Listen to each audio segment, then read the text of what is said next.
പരിപാടിക്ക് പങ്കെടുക്കാൻ വരുന്നുണ്ട് എന്ന് പറഞ്ഞപ്പോൾ എൻ്റെ ഒരു സുഹൃത്ത് എനിക്കൊരു വീഡിയോ കാണിച്ചു തന്നു.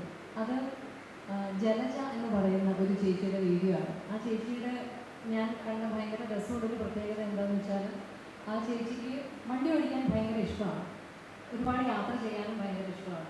പക്ഷേ അതിനൊരു സാഹചര്യം ജീവിതത്തിൽ വന്നില്ല.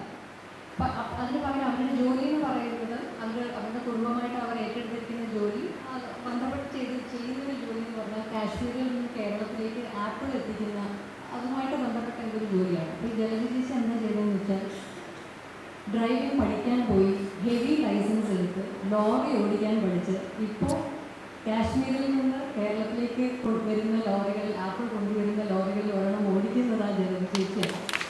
അത് മാത്രമല്ല, വളരെ രസമായിട്ട് എനിക്ക് തോന്നുന്നത് ജലജ ചേച്ചിയുടെ കുടുംബം, ജലജ ചേച്ചിയുടെ മക്കൾ ആ ചേച്ചിയോടൊപ്പം യാത്ര ചെയ്യുന്നു. ആ യാത്രയിൽ വീഡിയോസ് എടുത്ത് വ്ളോഗുകൾ ചെയ്തു നമ്മുടെ ഈ സോഷ്യൽ മീഡിയയിലൊക്കെ പങ്കുവയ്ക്കുന്നു എന്നുള്ളത്. അപ്പോൾ അതെനിക്ക് ഭയങ്കര, നമുക്ക് അങ്ങനെയൊന്നും എല്ലാവർക്കും തോന്നാത്ത ഒരു ചിന്തയും ധൈര്യവുമായി അതെനിക്ക് തോന്നി.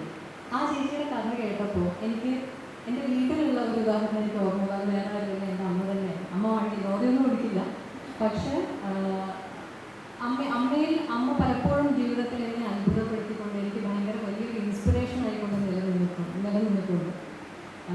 അച്ഛൻ്റെ മരണശേഷം അച്ഛനും അമ്മയും എപ്പോഴും ഒന്നിച്ച് കാണാൻ പറ്റുമായിരുന്നു, ബോർഡും മോളിയും പോലെ. അപ്പോൾ അച്ഛൻ്റെ മരണശേഷം അമ്മ ഇതെങ്ങനെ ഹാൻഡിൽ ചെയ്യുമെന്ന് ഓർത്ത് ഞാനും ചേട്ടനും ഒക്കെ പലപ്പോഴും വേവലാതിപ്പെട്ടിട്ടുണ്ട്. പക്ഷെ ഞങ്ങളെയൊക്കെ അത്ഭുതപ്പെടുത്തിക്കൊണ്ട് ഞങ്ങൾക്കൊരു ഭാരമാവരുതെന്ന് സ്വയം തീരുമാനിച്ച പോലെ അമ്മയ്ക്ക് പണ്ട് ചെയ്യാൻ ഇഷ്ടമുണ്ടായിരുന്ന കാര്യങ്ങൾ, നൃത്തം പഠിക്കാൻ അമ്മയ്ക്ക് വലിയ ഇഷ്ടമായിരുന്നു, പാട്ട് പഠിക്കാൻ വലിയ ഇഷ്ടമായിരുന്നു.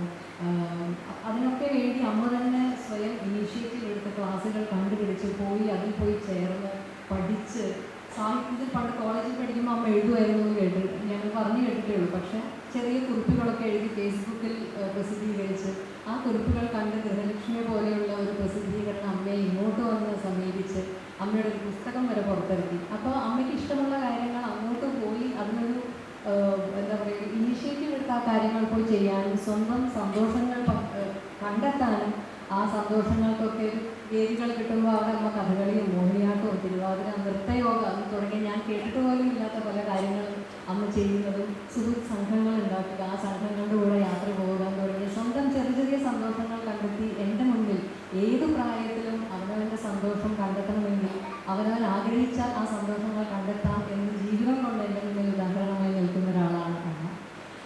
അതേപോലെ അമ്മയുടെ കാര്യം പറഞ്ഞപ്പോഴാണ്, രാധാമണിയെ കുറിച്ച് ഇവിടെ എത്ര പേര് കേട്ടിട്ടുണ്ടെന്ന് എനിക്കറിയില്ല. കാറ് മുതൽ ജീപ്പ് മുതൽ JCB വരെ ഓടിക്കുന്ന ഒരു രാധാമണി അമ്മയുടെ വീഡിയോസ് ഞാൻ കണ്ടു. 70 വയസ്സൊക്കെ കഴിയുമ്പോൾ നല്ല സുന്ദരിയായ ഒരു അമ്മയാണ്. അതേപോലെയുള്ള ഉദാഹരണങ്ങൾ ഞാൻ കണ്ടു. പിന്നെ ഇവിടെ തിരുവനന്തപുരത്ത് തന്നെയാണെന്ന് തോന്നുന്നു, തട്ടുകട നടത്തി LLBക്ക് പഠിക്കുന്ന ഒരു വിദ്യാർത്ഥിനിയെ കുറിച്ച് ഞാൻ കേട്ടു. അതേപോലെ നമ്മുടെ മുന്നിൽ എത്രയോ വിദേശത്ത് പഠിക്കാൻ പോയിട്ട് അവിടെ പാർട്ട് ടൈം ജോലി ചെയ്ത് പഠനവും ജോലിയും ഒന്നിച്ചു കൊണ്ടുപോകുന്ന ഒരുപാട് പേരുണ്ട്. ഇപ്പോൾ വിനമാനം എൻ്റെ അടുത്ത് നേരത്തെ സംസാരിച്ചുകൊണ്ടിരുന്നത് ഞാൻ ചെയ്യുന്ന ബൈക്ക് യാത്രയെ കുറിച്ചായിരുന്നു. അപ്പോൾ സത്യത്തിൽ എനിക്കൊക്കെ എത്രയോ ബൈക്ക് ഓടിച്ച് ഹിമാലയം വരെ പോകുന്ന സ്ത്രീകളെയും സ്വന്തം അമ്മയെ കൈയുടെ പിന്നിലിരുത്തി, സീമ എന്നാണെന്ന് തോന്നുന്നു ആ ഒരു റൈഡറിൻ്റെ പേര്, ഹിമാലയത്തിൽ വണ്ടി ഓടിച്ച അങ്ങനെയുള്ളൊരു റൈഡറുടെ കഥയും ഞാൻ കേട്ടു. അപ്പോൾ അതിൽ നിന്നൊക്കെ എത്രയോ നമുക്ക് ഇൻസ്പിറേഷൻ ഉൾക്കൊള്ളാൻ സാധിക്കുന്ന എത്രയോ ഉദാഹരണങ്ങൾ നമുക്ക് ചുറ്റിലും സംഭവിച്ചുകൊണ്ടിരിക്കുന്നുണ്ട്. അതൊക്കെ കാണുമ്പോൾ എനിക്ക് വലിയ പ്രതീക്ഷയാണ് തോന്നുന്നത്. വിവാഹം എന്നുള്ളത് ഒന്നിൻ്റെയും അവസാന വാക്കല്ല എന്ന് ഉറക്കെ പ്രഖ്യാപിക്കാൻ ധൈര്യം കാണിക്കുന്ന കുട്ടികൾ ഇന്നുണ്ട്. വിവാഹം വേണോ വേണ്ടോ എന്ന് തീരുമാനം സ്വന്തം അതിൽ സ്വയം വർക്ക് ചെയ്യാനുണ്ട് എന്നും, ഡ്രൈവിങ്ങിൻ്റെ കാര്യത്തിലാണെങ്കിലും നീന്തലൊക്കെ ജസ്റ്റ് വെള്ളത്തിൽ കൊണ്ടിട്ടാൽ മുങ്ങാതെ രക്ഷപ്പെടാൻ തന്നെ ഉള്ളൂ. അതിൽ കൂടുതൽ എനിക്ക് അറിഞ്ഞുകൂടാ. ഇനിയും കൂടുതൽ പഠിക്കാനുണ്ട് എന്ന തിരിച്ചറിവാണ് എനിക്ക് ഈ കാര്യങ്ങൾ ചെയ്തതിലൂടെ കിട്ടിയത്.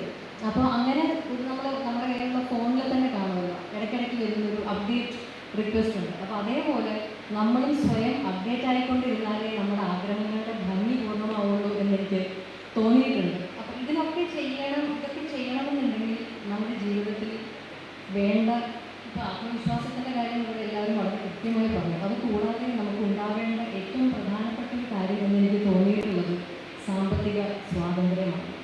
സാമ്പത്തിക സ്വാതന്ത്ര്യം ഉണ്ടെങ്കിൽ മാത്രമേ നമുക്കിതൊക്കെ ചെയ്യാൻ സാധിക്കുള്ളൂ എന്നുള്ളൊരു സത്യവും നമ്മളെല്ലാം തിരിച്ചറിയണം. അപ്പോൾ അതിന് വേണ്ട കാര്യങ്ങളാണ് നിങ്ങളെല്ലാവരും ചെയ്യേണ്ടത്. അത് എങ്ങനെ ചെയ്യണം എന്നുള്ളതൊക്കെ പറഞ്ഞു തരാൻ അറിവും കഴിവുമുള്ള വനിതാ കമ്മീഷൻ്റെ സാരഥികളെ പോലെ അതിനുള്ള